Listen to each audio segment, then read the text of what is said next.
Hello everyone, I'm here today very happily at the city of Ventura Park, Mission Park, and there is a rally of people who love liberty and the Second Amendment have gathered to let the people know that we will not accept taking our Second Amendment rights away. So we're gonna see what happens. Mr. Bob, why don't you believe that the government can protect you? Average response time in the United States for police responding to a 9/11 call is 8 minutes.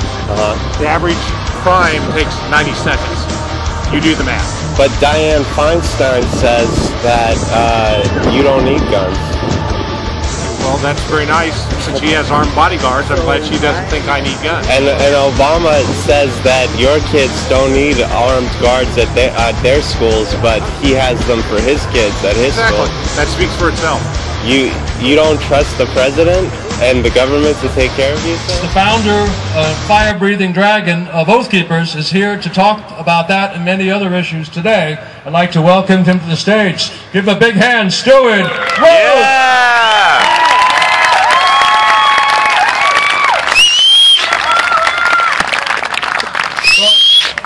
I have to disagree with my host. If it's not pursuant to the Constitution, it is no law. It is null and void from inception. It creates no duties. It imparts no obligation on anyone. Any act of Congress or act of the executive branch contrary to the Constitution is null and void. It's not law. Those who are violating your right to bear arms right now and violating the Second Amendment, and the two are not necessarily the same. Your rights come from God, right? You were born with a natural right of self-defense and self-preservation. As Blackstone said, as the Founding Fathers said, it is the first law of nature. Remember this, there was no Second Amendment, April 19, 1775. Your forefathers bled and died on Lexington Green and at Concord Bridge in defense of their natural rights. They knew that if they gave up the right to bear arms and turned in their guns, that was the end. And so after a long train of abuses over many years, it was the attempt to disarm them that compelled them to fight. And we are now on a very short track to having the same choice laid before us. We have also suffered a long train of abuses. This is not in a vacuum. One thing I want to remind you of is back then, April 19, 1775, they were not just coming for the guns, they were also coming for people. John Hancock and Sam Adams were the target that day, along with the powder and the muskets and the cannon. They were going to come grab them and try to defang the resistance, that rattlesnake of American hard, fast resistance of New England. Do you think that Hancock or Sam Adams would have gotten a jury trial? No, of course not. They've been taken off to a military brig ship in Boston Harbor because already Parliament had passed a law that denied them a jury trial and instead imposed a trial by a court of admiralty, which was essentially a military tribunal. And that's why, when you read the Declaration of Independence, what's it say right there? Among the causes of taking up arms was he has, in many cases, denied us the benefit of trial by jury. It was not just taxation without representation. It was a violation of well-established rights of Englishmen. That was their first objection. But when the English courts ruled against them, did they just go back to, they say, well, we lost, we've got to go submit now. Was that their answer? No. That was not the end of the argument.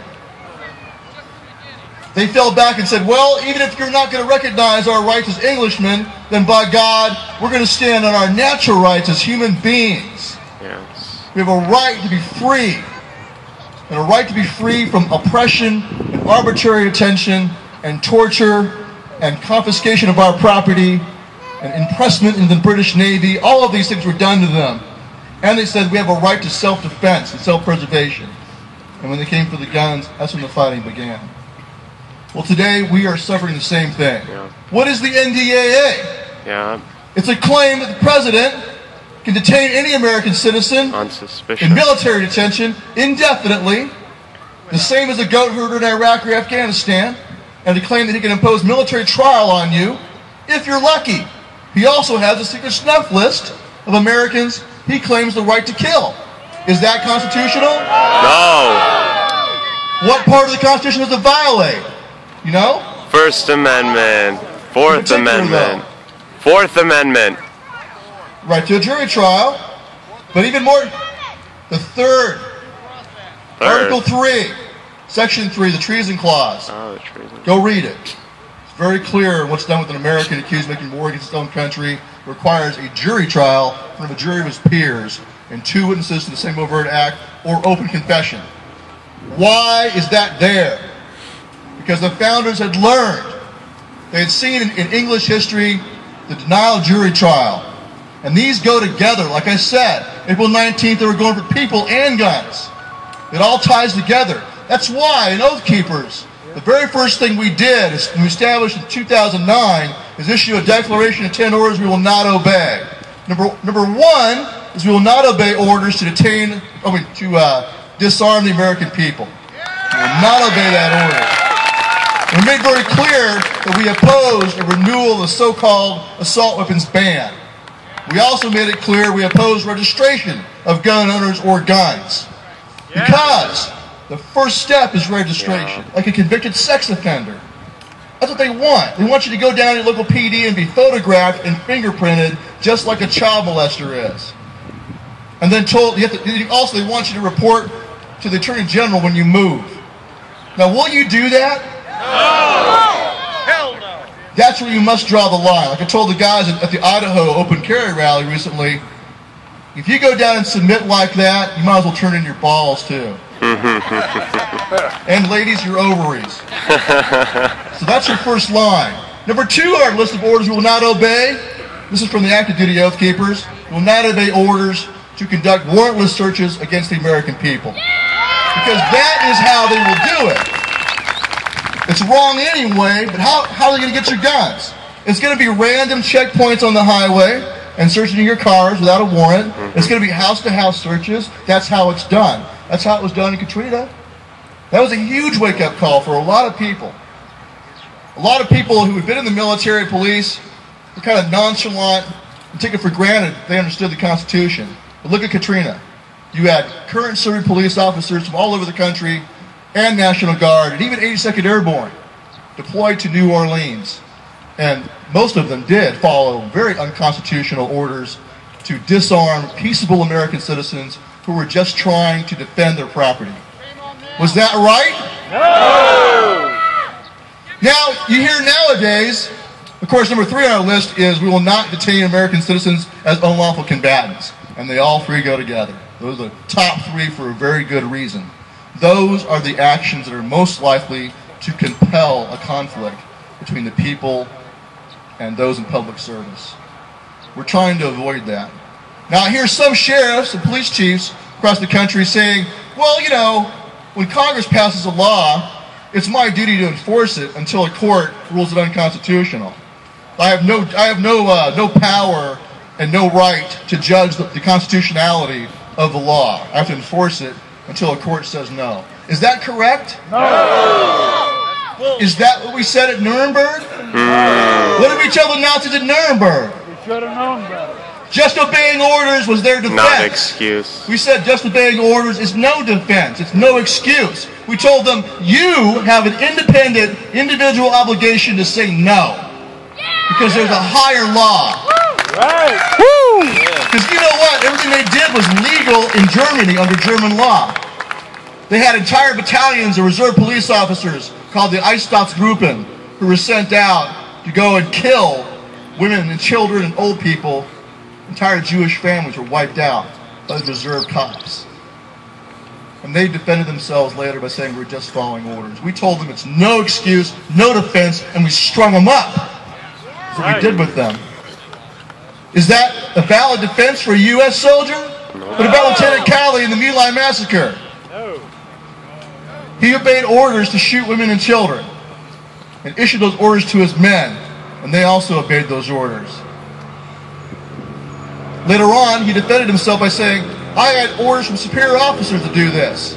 Was that a valid defense? No. He was convicted.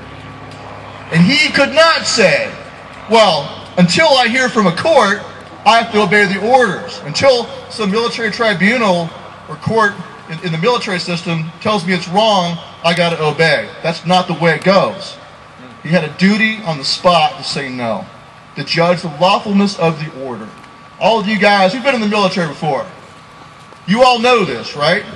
You have a duty to say no to unlawful orders. Yes, if the order turns out to be lawful, you could be court-martialed and sent to Leavenworth, or even shot in wartime. But the same thing goes, if you follow an order that later on has turned out to be unlawful, what happens to you? You can go to Leavenworth, or you can be shot. You're on the hook either way. You have a duty and responsibility to do what's right. There's no guarantee it'll turn out good for you. Michael New is a good example of a case where the man did the right thing, refused to serve under UN command, and he was railroaded out of the Army and not given a valid chance to defend himself. It was a kangaroo trial. But he still did the right thing. If you are willing to fight and die for your country, and I'm talking to all the military and police out there, if you are willing to fight and die, which I presume, then you damn well better be willing to give your liberty or your life in defense of the Constitution. Because what was your oath? Your oath was to the Constitution. It was not, I swear to support and defend whatever the president says. Is that the American oath? No. That was the Nazi oath. In Nazi Germany, the oath was, I will obey the Fuhrer. I swear to obey the Fuhrer unconditionally, and I will die for him. That was the Nazi oath. That is not the American oath. Our oath is to the Constitution, period. Yes, enlisted are also recite part of the oath that I will obey the orders of the President and the officers appointed over me pursuant to the UCMJ. So what does that mean? They got to be lawful. There is no authority from the President all the way down to local dog catcher, no authority whatsoever to ever step outside the Constitution. When they step outside the Constitution, they have no power. They are just simple men and women. And you have no obligation to obey such an order. And in fact, you have a duty and responsibility to say no. Yeah.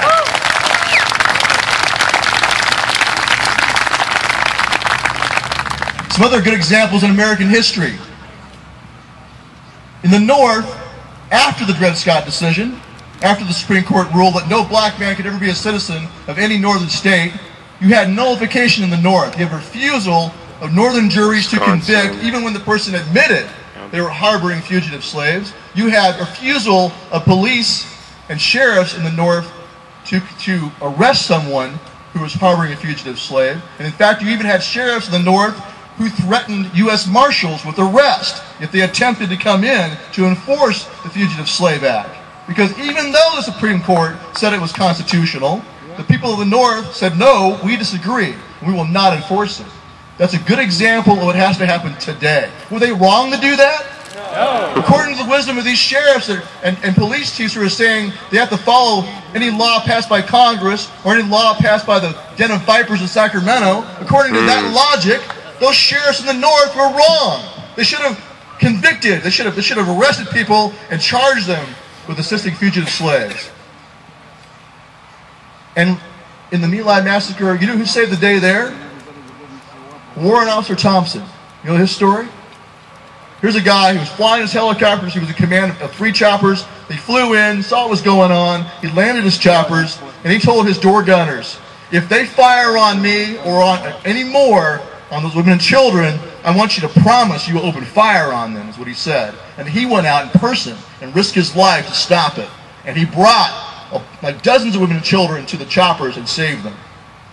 And he helped. I was an Army paratrooper, very proud of my service.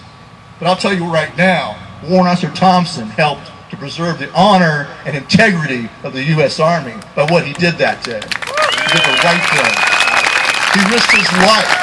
He was willing to lay down his life to stop a war crime and to preserve our honor. So you had an oath breaker in Lieutenant Calley, and you had an oath keeper, small letters, in Warrant Officer Thompson, right there in that one situation. Who was right? Calley To just follow orders? Or warrant Officer Thompson to put a stop to it? Who was right? He was right. According to these sheriffs, he was wrong. He should have, not only should he stayed out of the way, but according to their logic, he should have assisted because those were orders. Let you know what a bunch of bull that is. Now, folks, you need to stand up just like your forefathers right now. You need to draw a hard line in the sand. That you are willing to go to jail, you are willing to give your life to preserve what has been given to you with the blood of America's war dead, all the way from Lexington Green and Concord Bridge, all the way through history, through Normandy Beach, Iwo Jima, all the way to the sands of Iraq and Afghanistan today. Men have died, good men have died to preserve your liberty. If you squander it now and sacrifice it now because you're too afraid to stand up, then your children and grandchildren will curse your name. And our war dead will look down upon you with contempt. Do not make what they did, all their sacrifice, be for nothing. You got to stand up. You got to stand up as individuals. You got to stand up as communities, as towns, as counties, and states. It starts with you. That's why with Oath Keepers, we have said what we're going to do. Active duty Oath Keepers have been very clear they will not be tools of oppression. Many of our police officers have also expressed the conviction that they will interpose themselves and defend the people of their community against violations of their rights. Not just the right to bear arms, but the rest of them too.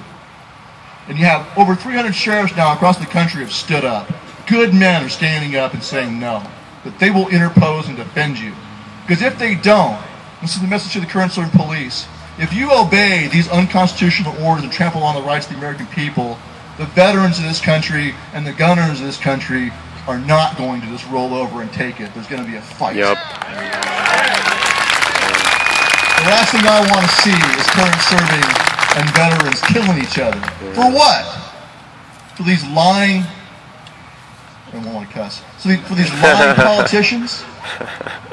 The current serving police and military should say to the politicians, if you want their guns so bad, you go get them. Yeah, that's Put right. the body armor on yourself. Right. Sling up an M4 and go get them. Let's see Feinstein or Steinberg, your senator here in California. Let's see them do that. If they want them so bad, go do it themselves. So if the military and police stand down and refuse to be used against you, it can't be done. I don't care how many DHS special agents there are. If the FBI were to go along with it, which you should not count on, some of them are good guys. I don't care how many mercenaries they hire, they cannot do it without the support of the military and police in this country. It can't be done. So, you got to start. It's not enough for you to say, oh, Sheriff, please respect my rights and protect me. You have a duty. Once again, where are the veterans at? Where are you at? When's your oath expire? Never.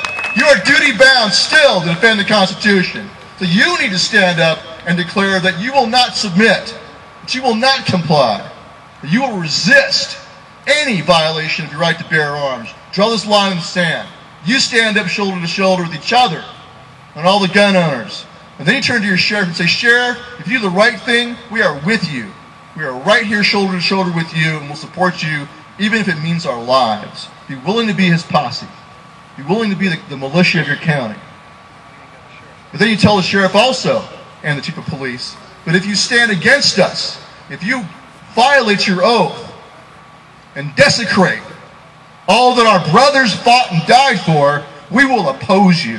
We will oppose you in every way possible, including on the field of battle if we must.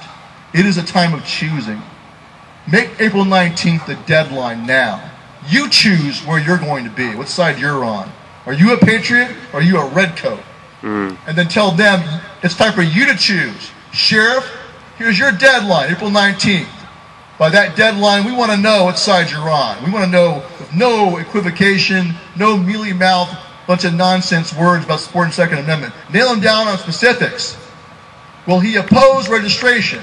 Will he refuse to enforce registration, even if it's passed by the legislature? Will he refuse to impose confiscation of guns or magazine capacity ban? Nail him down on particulars. Demand a clear answer. And when that day comes, April 19th, if he has not given you a clear answer, I think he's given you a clear answer where he stands. Make this a litmus test. You choose between now and then force them to choose. Pick a side, patriot or redcoat. Captain Parker and his men chose April 19, 1775, what side they were on. They stood up on that green and lined up. And when the British officer demanded that they turn their guns in, that they surrender their arms, they refused. Captain Parker ordered his men, stand your ground. Do not fire unless fired upon. But what else did he say? But if they mean to have a war, let it begin here. It was still defensive, but they were resolved, and when ordered to lay down their arms, they refused. And that's when the fighting started. You were in the same posture. Stand your ground. Do not fire unless fired upon. But do not disarm. And if they mean to have a war, then let it begin here. Because there's no better issue in this country that cuts across all lines and is clearer than this. Americans who might have put up with the NDAA because they didn't feel it personally, feel this personally. So this is a great gift to us. I can't tell you, I've talked to all kinds of current service military very recently, and this has been a big eye-opener for them. They are now paying attention. Where before they might have been asleep, they are now paying close attention. So I'm closing and say this. Stand in defense of all of the Bill of Rights. Do not cherry pick. Smedley Butler, the famous Marine general, 2 times winner of the Congressional Medal of Honor, said that there are only 2 things worth fighting for. One is your homes, the other is the Bill of Rights. That's it. That is what counts. The Bill of Rights is our bedrock. If you allow it to be violated and cast aside, there is no America without the Bill of Rights. It's gone. That's right. So follow Smedley Butler's advice and prepare to defend your homes and the Bill of Rights, every piece of it. And I have to wonder, where in the heck are the Occupy people? Where are they at? Why aren't they here? How can you say the country is being run into the ground by corrupt international bankers and corporations, the 1%, at the expense of the 99%, and still somehow favor the disarmament of the 99%? It makes no friggin' sense. We are the people. They should be standing with us on this. It's not about left or right. It's about our Bill of Rights. Yes. So now, for those of you who would like to renew your oaths, whenever we hold a public ceremony, we give the opportunity to do so. Now, why do we do this? Well, in 1798, in a moment of crisis and political division in the United States, there were men in the militia of Massachusetts who gathered on Lexington Green, and they renewed their oaths to the Constitution. And there were others who gathered across the country at the same time. So we do the same thing. We follow in their footsteps. It's not something new we created. They did it. When they renewed their oaths, among them were men who had fought on Lexington Green in 1775. And also their sons were there too. And they all stood together and raised their right hand and renewed and reaffirmed the oath they had already sworn. And many of them had already bled for it. When they were done, they sent a proclamation to John Adams, the president at the time, about what they had done. And his response is what's on the back of some of our t-shirts. In response to this militia reaffirmation of oaths, he said this: oaths in this country are as yet universally considered as sacred obligations. That which you have taken and so solemnly repeated on that venerable spot, Lexington Green, is an ample pledge of your sincerity and devotion to your country and its government. That's what President Adams said in response to that renewal ceremony. Now, we did a renewal ceremony on Lexington Green in 2009. It was quite awesome. Active duty military police and also retired, all standing together, right on the same line where Captain Parker and his men stood when we reaffirmed our oaths. Once in a lifetime experience. Sadly, President Obama did not congratulate us on the renewal of our oaths. But I invite you, whether he likes it or not, I invite you to reaffirm your oath today if you've sworn one before and you still mean it.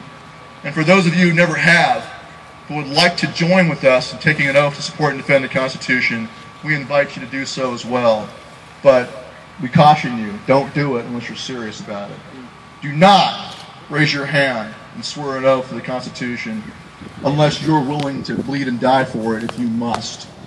Sweat now, bleed later, but don't do it unless you're serious. I took an oath as a paratrooper long before I took an oath as a lawyer. Which one do you think matters the most to me? Paratrooper. Damn right. Lawyers don't bleed for their country. Usually not.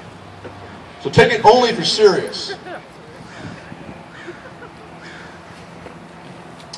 Danny, let's have one of our other guys go up and give the oath ceremony. Either John or Brian. Brian, come on up here. You're a vet. You come do it. Right here, bud. Come here. You do it. You. Come here. Come do it. He's a Navy veteran. I don't care if he's got long hair. Who cares about that? He swore the oath.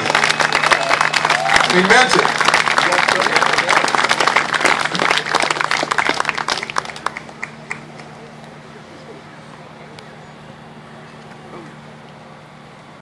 Okay, the video ends at this point because I decided to put my phone away and take the oath, along with several other military, non-military veterans and people there that day. So if you are listening, you sitting there at home on your computer, I would encourage you to take this oath as I reaffirm it. So raise your right hand and repeat after me. I, Bilderberger Eater, solemnly swear that I will support and defend the Constitution of the United States of America against all enemies, foreign and domestic, pledging my life, my fortune, and my sacred honor. So help me God. And that's it. You have made a commitment, and there are several militias throughout in every state, and for those of us in California, the authority to have a militia is recognized not only in the Second Amendment of the Federal United States Constitution, but also in the California Military and Veterans Code, sections 120 through 112, and also in the United States Code, Title 10, Subtitle A, Part 1, Chapter 13, Section 311, Subsection A, and Section 311, Subsection B2. So there's nothing, wrong with it. It is authorized under the law, both state and federal. Further, the militia is a defensive measure that the citizens create. It is in no way for the overthrow of the government or anything like that, and I'm not advocating for that. Let me be very clear. It is a defensive measure to protect the citizens from illegitimate actions against them. So, if you're serious about protecting your civil liberties and, being a man, then this is something that everybody should care about, because the politicians in D.C. and at the state level for the most part are they're in la la land. They have no idea of the laws of the country, and they don't care. National Defense Authorization Act, Patriot Act, etc., etc., unmanned drones, using the military on civilians, like in Katrina, or like the drones being used on civilians. So we're at that point in time, and people are not going to stand for it, and I hope you realize that. Whoever's listening, it will not be pretty if door-to-door gun confiscation starts taking place. It's not good, and there's no reason for any bloodshed to be spilt if everybody just understood the Constitution. So just everybody keep that in mind, and you know, if you've listened to this whole video, I'd like to congratulate you. Unlike 90% or so of Americans, you have an attention span over 2 minutes, which is a pretty big accomplishment nowadays. And you care enough about your rights and your person to actually listen to this. So thank you very much. Please look into it. Support Oath Keepers. Go to their website, oathkeepers.org. And I'd just like to close with a quote from Patrick Henry. Is life so dear, or peace so sweet, as to be purchased at the price of chains and slavery? Forbid it, Almighty God. I know not what course others may take, but as for me, give me liberty or give me death. Bilderberger out. Please subscribe to the channel and like the video. I appreciate it. Bye.